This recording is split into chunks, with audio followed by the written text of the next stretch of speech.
Our next excerpt is from Pinilakang Tabing. Si Journey ay isang 19-year-old na lalaking nangangarap maging direktor sa pelikula. To read the excerpt is one of the finest actors of this generation. And of any generation. Yes! Na nakatrabaho ni Sir Ricky sa Magandang Hating Gabi, mula noon hanggang ngayon, Bagong Buwan, and a personal favorite, Nasaan Ka Man. Yes! Meron din siyang pelikulang pinaka-aabangan ng mga tao. October 15. Yes, ang Quezon. Ladies and gentlemen, Mr. Jericho Rosales.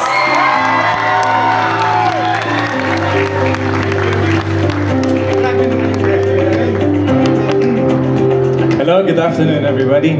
Sir Ricky, ito po ang aking kauna-unahang pagharap sa publiko para magbasa. So maraming salamat sa inyo. It's an honor to read for you. Sa aking mga kinahaharap, isang kagalakan, excitement sa mga tinatalikuran ko. Sana firm. Firm naman, firm? Okay. Ang katulad ng sabi nila, ito ay tungkol kay Journey. Journey ay isang 19-year-old na lalaki na may ginintoong pangarap na maging film director. Mula ito sa Pinilakang Tabing, ating simulan. Pagkalabas ng sinehan ay napansin ni Journey sa kabila ng kalsada sa entrance ng Araneta Coliseum ay nagkakagulo ang fans ni Nora Honor.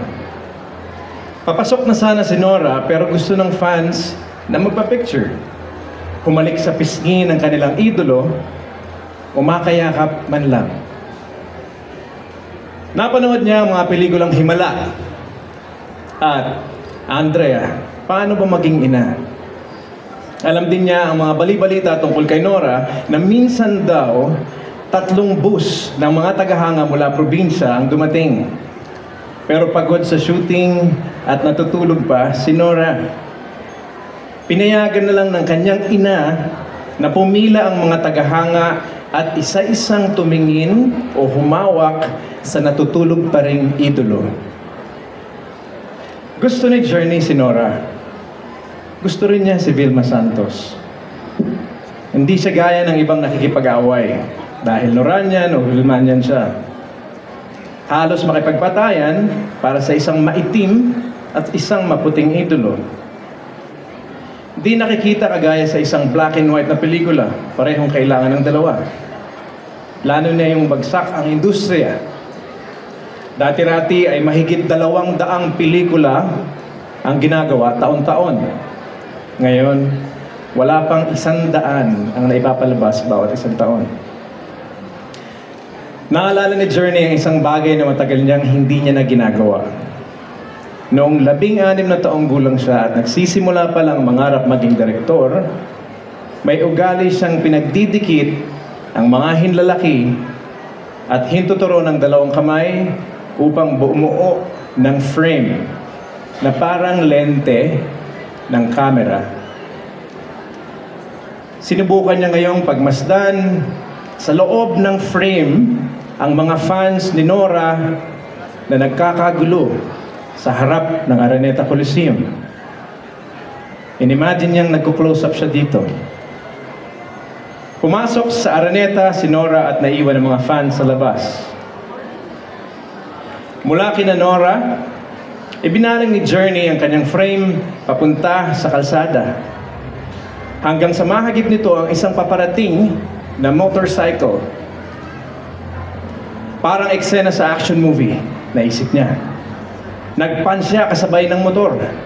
Nag-slow motion. Umurong siya ng bahagya para hindi mawala sa frame ang motor.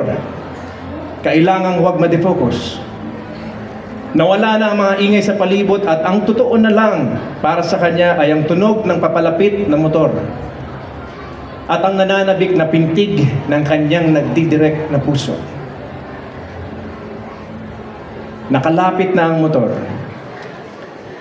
Halos medium shot na. Tinanggal nito ang helmet na para bang gusto nitong makilala niya ito. Ibinaba ni Journey ang kanyang kamay. Nagkatinginan sila ng nakamotor. Naisip niya, bata pa ito mga 16 lang siguro. May taba pa sa mga pisngi.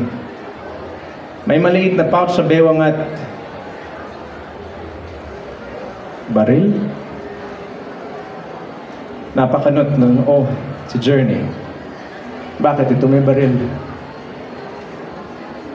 Binunot ng nakamotor ang baril. Itinutok sa ulo ni Journey. At pinaputok. Napahawak si Journey sa kanyang ulo at habang natutumba at umaagos ng dugo mula sa kanyang katawan, habang nagsasalimbayan ang liwanag at dilim sa pagitan ng nag-uusyosong mga mukha sa itaas niya, naisip niya, pinatay ako ng pelikula. Maraming salamat po.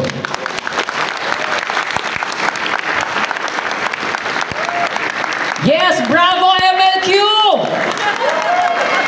Tunay ng one of the best actors of any generation.